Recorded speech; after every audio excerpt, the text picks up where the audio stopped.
Happy Women's Day, and what better day than this to start the very first episode of Momspresso's own talk show, Let's Talk with Parul. I'm Parul Ohri, and I'm your host, and I can't wait to get started on a series of conversations that just need to happen. Conversations about the varied issues that women, and mostly mothers, face in their daily lives, but are rarely spoken about or are very casually dismissed. These are conversations about you. And we'd really like you to get involved, and let's talk. The Momspresso theme for Women's Day 2019 is Fire Up Your Passion, and my guests today, they are the ones who personify this like no other. This fire and passion is present in both my guests. Let me introduce them right now, Vanessa Ohri and Dilshad Master Kumar. Thank you so much for joining me, and before we get started, let me tell you a little bit more about them. Vanessa is an author, a poet, a freelance creative consultant, and my favorite part of Vanessa's multifaceted personality, she's a theatre genius. She encompasses acting, scripting, direction, to training school children and some very lucky adults in the finer points of theatre. Vanessa began her career in advertising as a copywriter with Ogilvy and also taught advertising at NIFT. She's a mother to two wonderful, all grown-up children. Very grown up. Very grown up. And through it all, she's made sure that her long-time love for the written word and passion for the stage never faded away. Thanks so much for joining us, Vanessa. Thank you for having me. And Dilshad. Dilshad, there's so much to say about you. Let me just try and get it into a nutshell.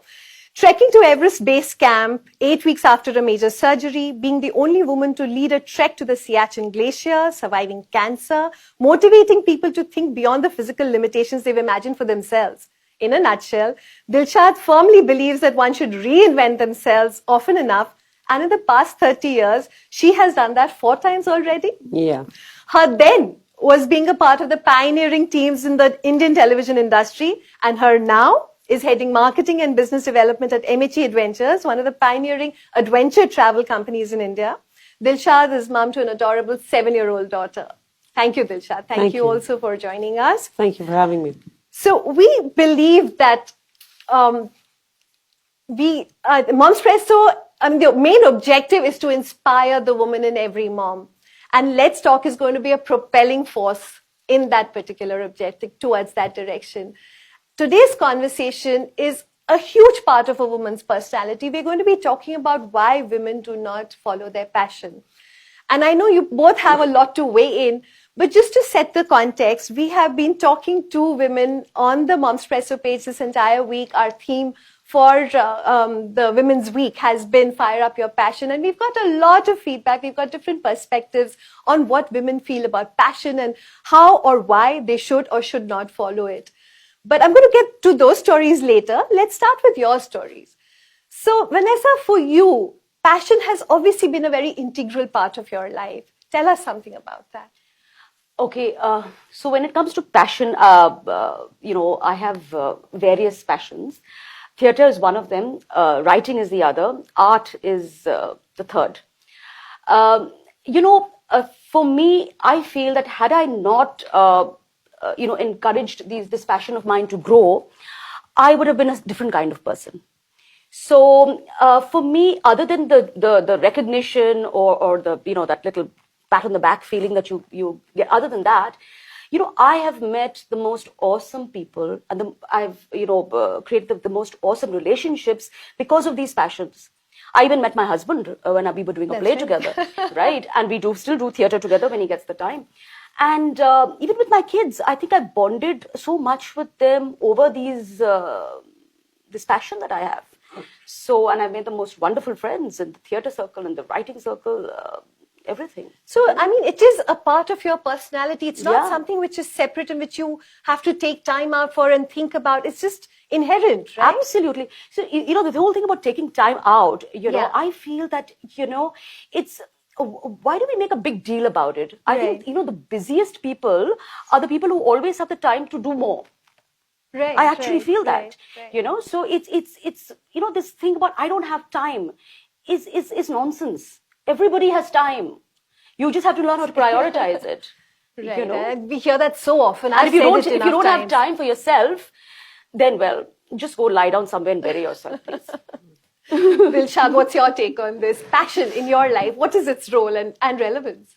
Well, I have to say I found my passion very late. I found my passion much after my daughter was born.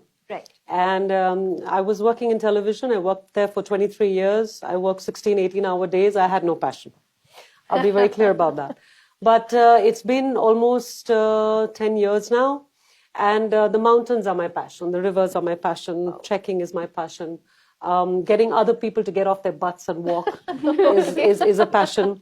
And and I think one of the main reasons why I took it on was, of course, because, as you said, I'm a cancer survivor. And I decided one morning that I was going to trek to Everest Base Camp because I wanted to snap out of feeling weak and helpless and not being able to do anything on my own. And it started off from there. So actually, when I went for my first trek, it was a 17-day trip. My daughter was 2.5. And the first question I was asked was, "Oh my God, you're leaving your little girl behind." Yeah. And I'm like, she's got a dad, I mean, she has a father. She's not alone. And she's going to be fine. And that's the way it has always been. So my passion over the last 10 years has been extremely organic. It wasn't something that was a thunderbolt of lightning. It was just something that was so natural. And I come from a mountaineering family on my husband's side. So honestly speaking, there was nobody there who questioned it either. In fact, I was going to ask you that how come mountaineering, how come, not something which would have been maybe a little less physically exacting for you? I was always physical. I've done karate, I've played basketball, I've done lots of stuff in my life. And I needed a sport. And I think, this Everest Base Camp was just something in my head that was a task that was so important for me to achieve because I thought at that point in 2014, that it was something totally impossible for me. Right. And so it was necessary. And then it took off from there. And then, like my husband always says, he says, "Damn, you've done more treks than I have." Wow. And he's been in the business for 35 years. That's hard to So then he told me, he said, "Why?" And I'm one of the really lucky ones. I think, like Vanessa, the passion has also become, the hobby and the passion has become a job. Right. And I think that's truly a blessing. That's truly a And I think blessing, and not everybody can claim to have that. Right. So we ran a poll on Facebook through the week, and we asked mums about, what is it that has made their passion slow down because of motherhood. We just wanted to know that, what is the primary reason why they give up or slow down on things they love to do.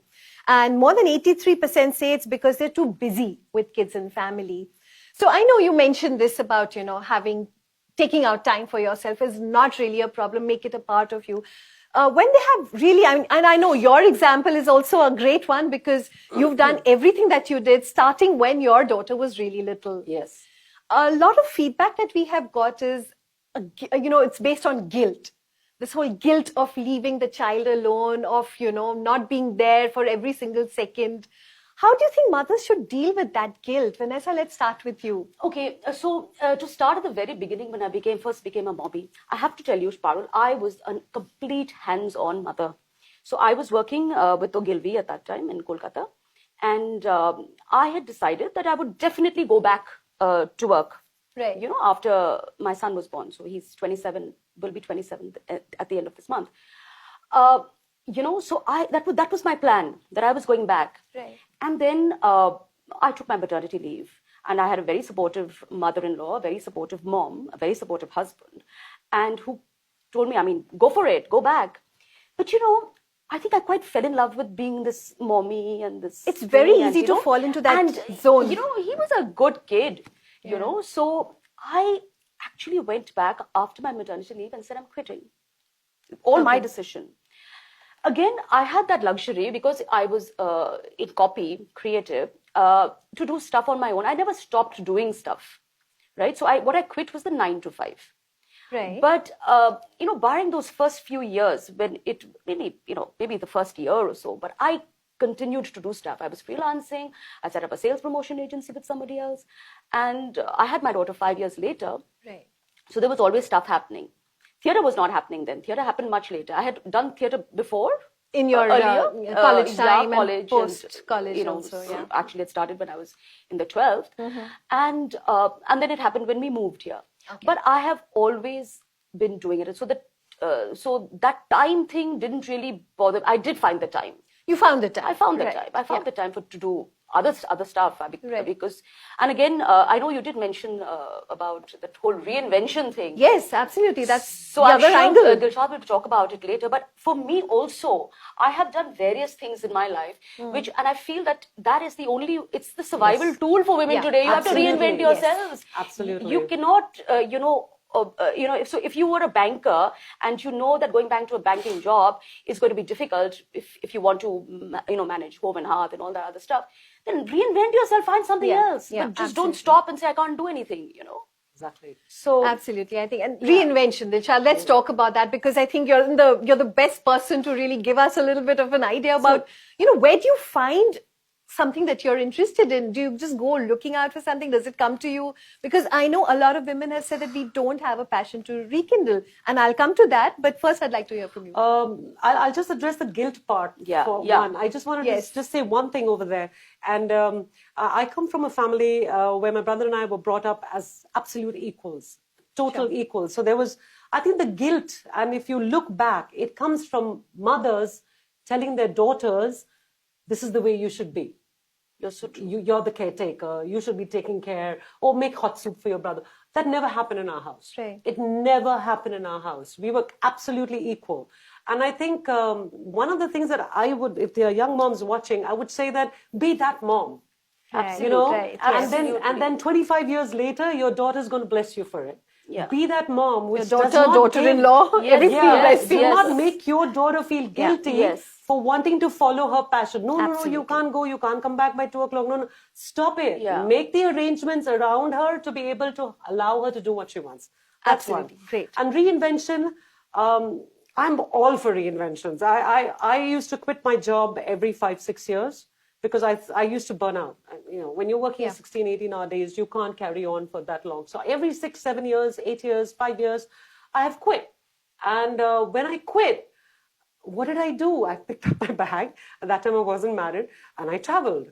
And I would just do that. I would just pick up my bag and leave. And then I realized when I finished everything, and I was sitting back one day and thinking, okay, what do I do? And I said, what makes me tick?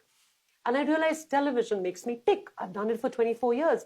And then my aunt said something very interesting. She says, no, that's not what makes you tick. That's because that's what you're good at. What makes you tick? Give me that answer. And then I really thought about it. And it's a hard answer. It's a hard answer. Right? It's a lot of not easy. introspection. It's not so easy to say, go find your passion. Find a hobby. Exactly. It's not easy. And when that question was asked to me, don't tell me what you're good at. Tell me what makes you happy. Right. And I said, you know what makes me happy? Standing in the front of the Ganga River and just staring at the waves. Standing in front of a mountain and just going, wow. And that's when I realized that that's what I wanted to do. And then my husband said, so why don't you join me in the business? I said, are you mad? If I join you, we're going to get divorced. It's never going to work. Because, I come from a very different corporate background. Yeah. But it's been good. It's been a good ride. Lovely. Just to add to that guilt thing, I feel that, women, we are constantly, we create these pedestals or we allow these pedestals to be made, kitchen Perfect queen, mom. perfect Yes. mom, Sure. yummy Yes. mummy. And then when you don't fit in, suddenly you feel, why do we feel guilt? Because you feel that you're not fitting into the mold. Who created that mold? Because you're not, Yeah. you're not reaching your own standards, Yeah. which is ridiculous. Which is a ridiculous. It's not your own, in fact. It's been probably Yes. put together by. So, I mean, as we were talking about this a little earlier, the only ingredient that you need to be a good mother is to be happy with yourself. I actually feel that. If you are going to be doing everything, like doing all the soccer classes, taking the bachcha to the soccer class and being there when the kid has the exams and dishing out, kid's favorite meal, that's all very well. But if you're not happy, and by happy, I mean, if you put yourself last, Right. how are you going to be a good mom? Yeah. So, I got this really good piece of advice from a very, very dear friend of mine who was also my 7-year-old's godmother. When Sarah came home, she said to me, she said, Dilshad, your schedule cannot run around hers. her schedule runs around you. Perfect. And always remember that. And I think what she meant was, as an infant, her feeding time, her nap time, you cannot be running circles around when she decides to sleep and when she decides to wake up. It's got to be the other way around. And I think that was the perfect piece of advice. And that's a great message for young moms who are watching, because at the end of the day, that's what we do. We build our life around soccer classes and everything that you're talking about. And then we say, oh, I don't have time for myself. So it has to be the other way around. You will feel the guilt. You will feel when my 7-year-old says, but all the mummies are there, mama, you're not there. I was like, darling, I'm sorry. I feel that they do appreciate you for this at the end of the day. So what do you want a kid to have to feel at some stage that, oh God, poor mommy? Or do you want the kid to feel, oh wow, that's my mom? Yeah, absolutely. I prefer the second one. In fact, we have, this is exactly Momspresso's anthem, I think. Yes. Because we have something very strong that says, happy starts with me. And that's a message we send out to moms all the time, just to remind themselves that you cannot be a good mother. You cannot nourish your family unless you cherish yourself. These are the favorite words that run through. And I think it's resounding here, so I'm really happy about it, because we're on the same page on this. And I wish that all of us could bring that message out to the young moms who are watching, especially. It's very difficult when the kids are little, because there's so much more to do. And you're doing a lot of it. So it's time to get them a little independent. A few things can be done themselves. Absolutely. Work out routines around both of you. Get a convenience of, like maybe... No, and get your husband or your partner to be part of the process. Yeah, absolutely. Why is it that the kitchen is your fiefdom? And why is it that... Absolutely. I mean, my husband and I take turns. I get up one morning, he gets up one morning, and we take turns in doing that. And that's the way it should be. That's the way it should be. I don't understand why. The woman is like, oh no, I'm going to do everything because he's working. Hello, so are you. You just sit there and pay for it. You know? That's worse. I have a major problem with that whole, working woman or homemaker. I hate these tags. I mean, what do you mean working woman? Which woman doesn't work? Which person doesn't work? Exactly. And homemaker, hello. I think that's much more hard work if you ask me personally. No, but my point is that a working woman is as much as a homemaker as a woman sitting in the house. So who is not a homemaker? Man is a homemaker, No, actually, you're so right. I mean, these words just get twisted at some stage and they lose their relevance completely. When Vanessa, you mentioned that, your kids will like it when you're doing something. So I really feel strongly about that, the only thing or the best thing that a mother can leave for her children is a legacy of accomplishment. They will love it. Our children feel proud of us. I've seen it with your kids.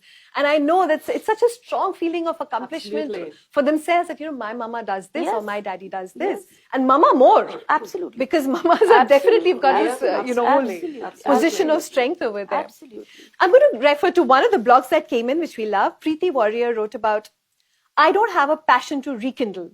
So she writes about, how exactly this, that I couldn't think about what my passion was, and I was watching TV, and then I started getting interested in various aspects of it, news, information, etc., etc. And then she developed a huge passion for reading, and that became her new passion. And so it wasn't something which was planned. It wasn't something which she was doing earlier. But a few things that she says are really, really, noteworthy. She says the idea is not to kill time. It's to create so much value and joy out of that time that you feel rejuvenated. Absolutely. So she says that she suddenly discovered learning beyond textbooks and coaching classes. It can happen at any stage in life, which Dilshad, I think you're the perfect example for that. Vanessa, you also to a large extent. I mean, to be able to do these things when your kids are little and grown up, both have their own kinds of challenges. Needn't be about a gold medal. That's the other thing which we were talking about, that again, super achiever, putting yourself on that pedestal, creating a unachievable maybe a level. And why? Why do we want that? Why do we want to be called, goddesses or queens or whatever, princesses? Why do we want that? So at this stage, I also want to bring out one point, that taking out time for yourself does not make you any less of a mother. And I'd like both of you to weigh in on that, because I think, again, this is an important message. We've touched upon it initially, but I mean, what is your take on that? Why are we, are we becoming any less of a mother? Forget the stereotypes and everything. We feel guilty. So how does that work? So again, where is this guilt coming from? This guilt is coming from somewhere we've stereotyped this. And as I was talking about these pedestals that have been created by men or by us or whoever. Now the whole thing is that I feel because of that, we women, which you know how obsessed I am with this topic, are constantly shrinking ourselves. So we shrink ourselves to accommodate husband, bacha, parents, in-laws around us. We put ourselves last.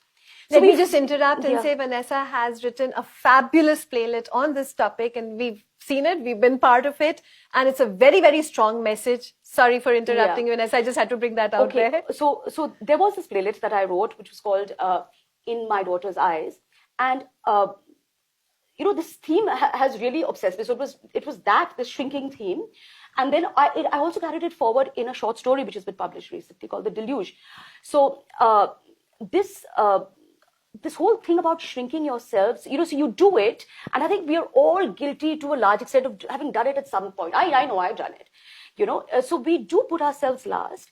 And, so if there are rotis on the thing, you will take that last thanda roti because, everyone else should get the garam roti. To do it. And you feel that as a good mother, how can you, anyway. So, but what I feel is that we do it.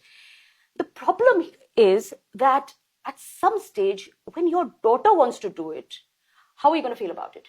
Because I feel children learn the best by example. So if you are, I feel good about the fact that my son today tells me that he's a much better cook than me. I feel I've accomplished more. But my son telling me that he's a better cook than me. And my son who's a techie, Good for him, good for you. So good for him. But I'm okay about being told that I can't cook. I'm fine. I can cook. I cook when I feel like cooking. But that's not my role in life. My role as a mother was not just to sit in the kitchen and dish out meals for me. I can do that when I feel like doing it. But I want to leave my kids with a feeling of, I want to be an example to my kids, especially to my daughter. Exactly, yes. So that, you can be whatever you want to be. At whatever stage you want to be. Just, follow your passions and do whatever you want and don't fall into any stereotype. And keep that value about yourself alive, Absolutely, I think that's more important than anything else. Role models. Dilshad, you were talking about taking mums and children out together. When they see their moms as role models, does that make a difference to those little children? It makes a big difference because I do a lot of these parent and child treks. So when I say child, I mean from the range of 5 to 12. And very often I will have the mother call me up and say ki, bacha kar payega, kitni chadhai hai. And my answer always is, bacha to kar payega, aapka pata nahi. Very valid point. I know the child will do it because I know children, but I'm not quite sure about you.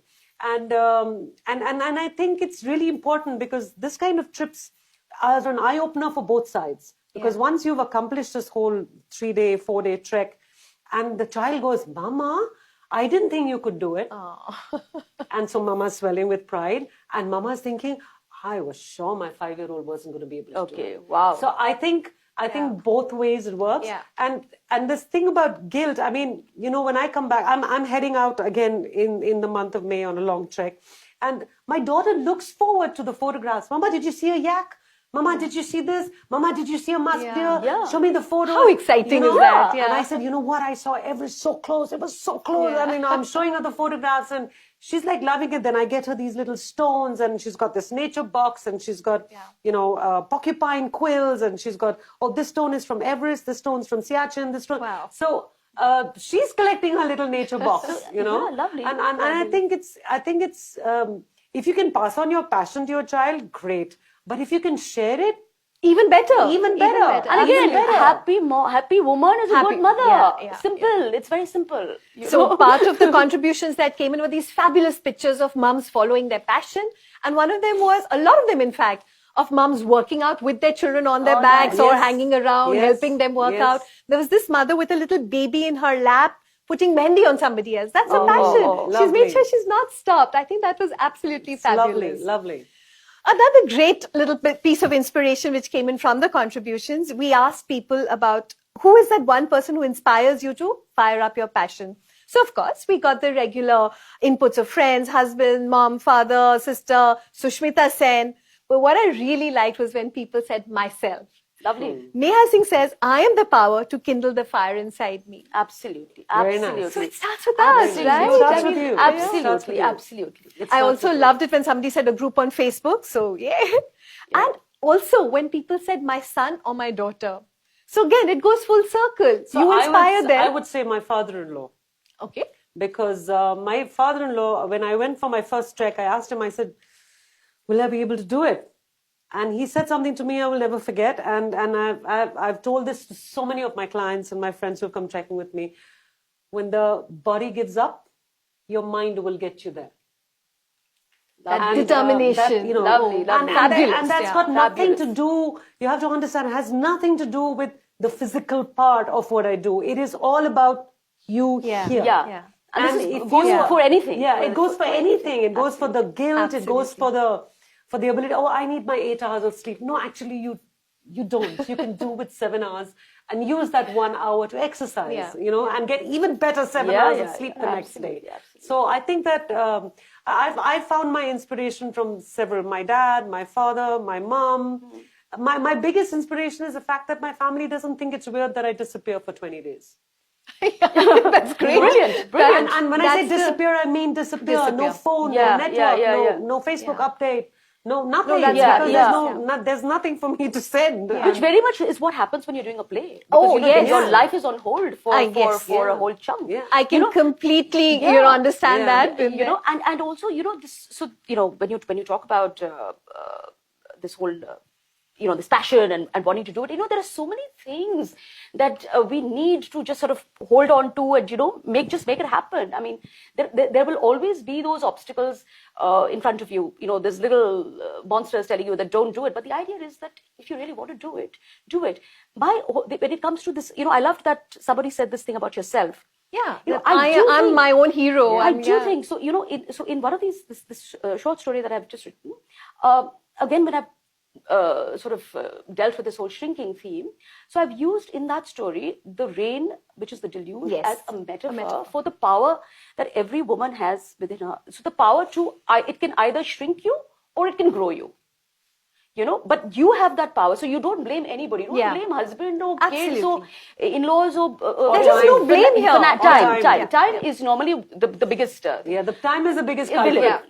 Sure. The biggest person that the easiest thing you are entirely responsible and take that whole onus on yourself. No, I totally agree.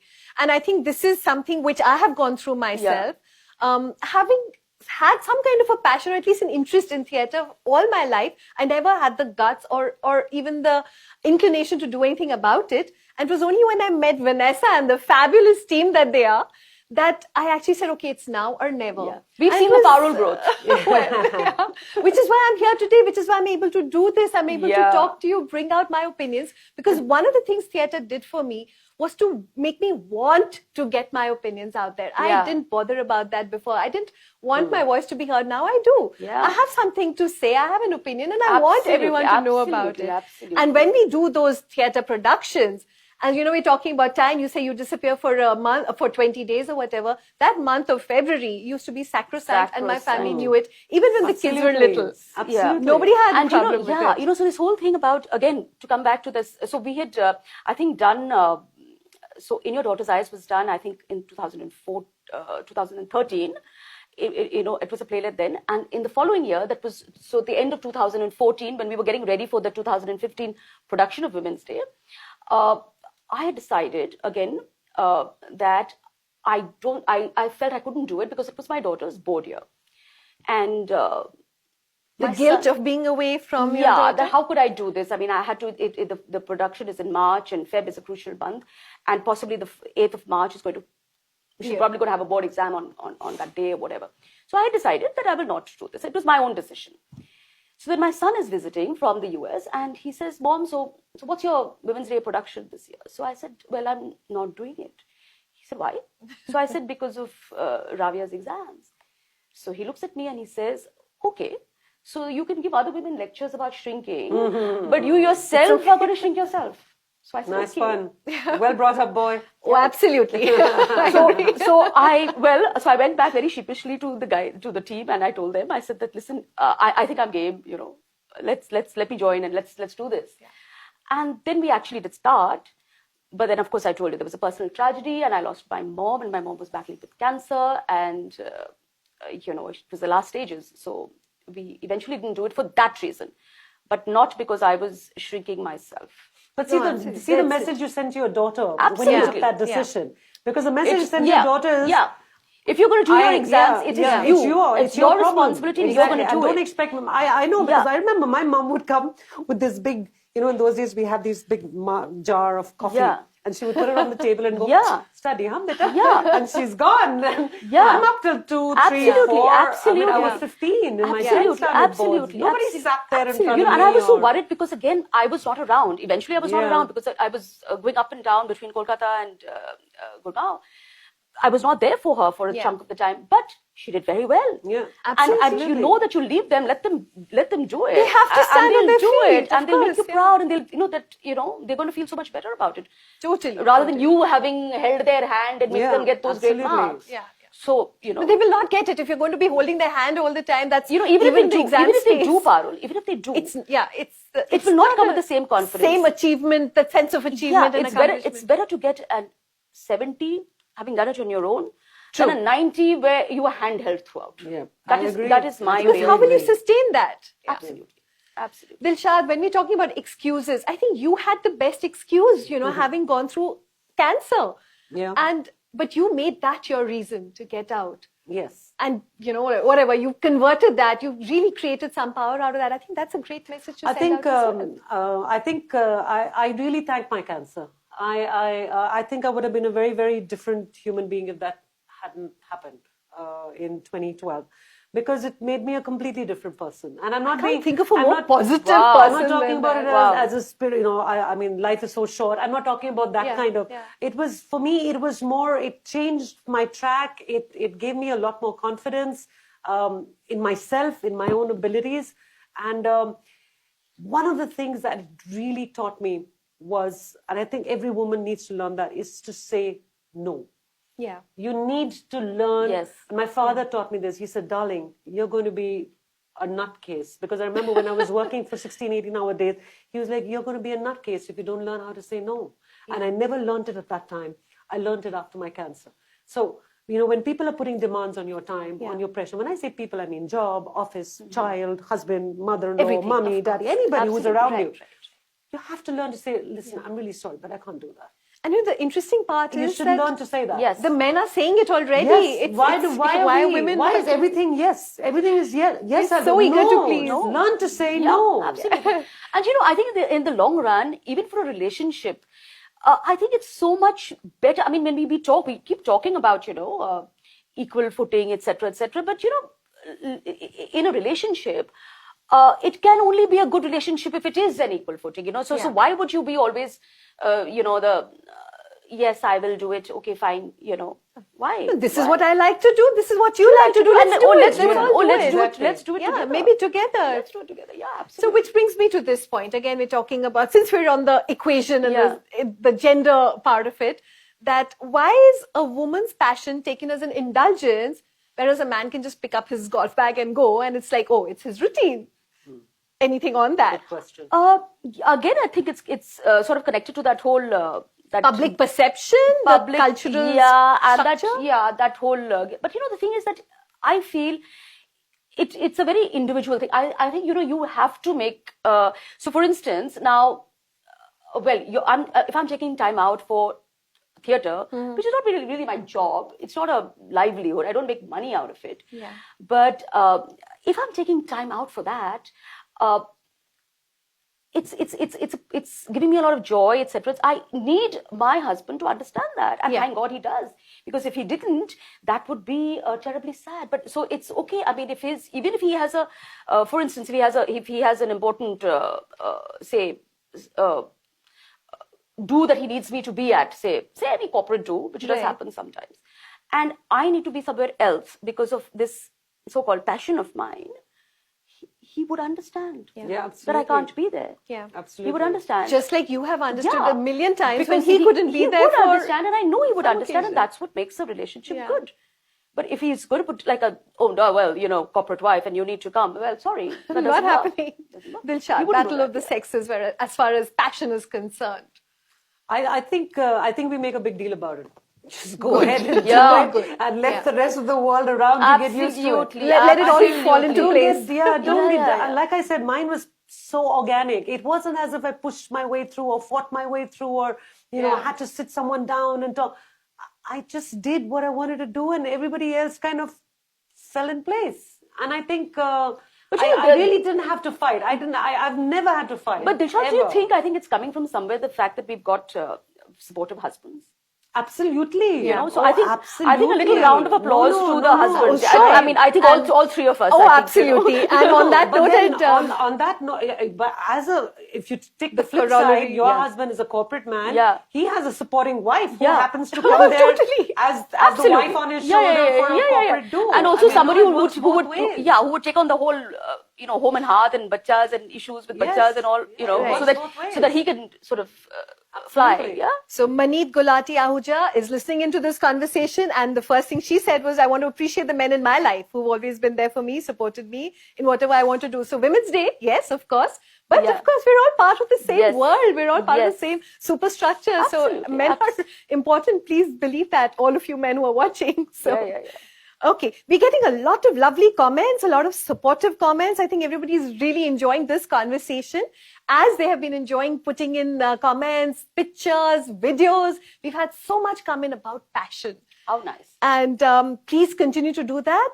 We're going to be running our contest. All our properties are open. Show us, tell us, everything is there. So please continue to send in your videos, mom vlogs, blogs, 100-word stories, anything at all to talk about your passion. And please take a cue from the discussion we've had here and tell us if we've made any change in your perspective about that. So I'm just going to read out some of the, of course, from the contributions that have come in.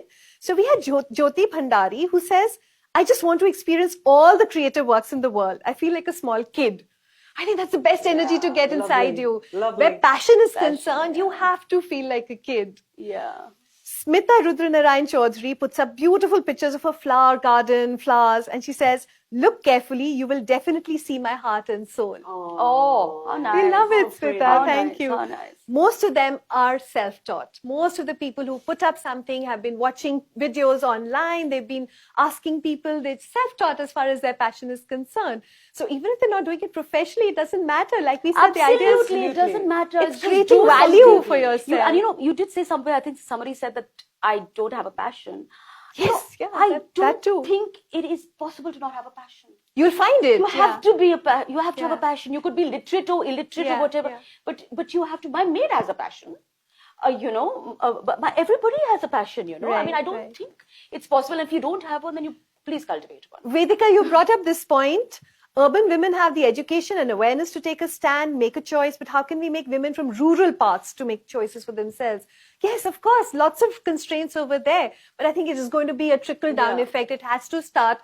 Urban women are also falling into this trap of, being guilt-ridden about taking time out for themselves. Yeah. So I think let's start somewhere. There has Yeah. to be the first step taken, and maybe we can start, all of us who, like you said, have the awareness, have the support, can take a stand and make a choice.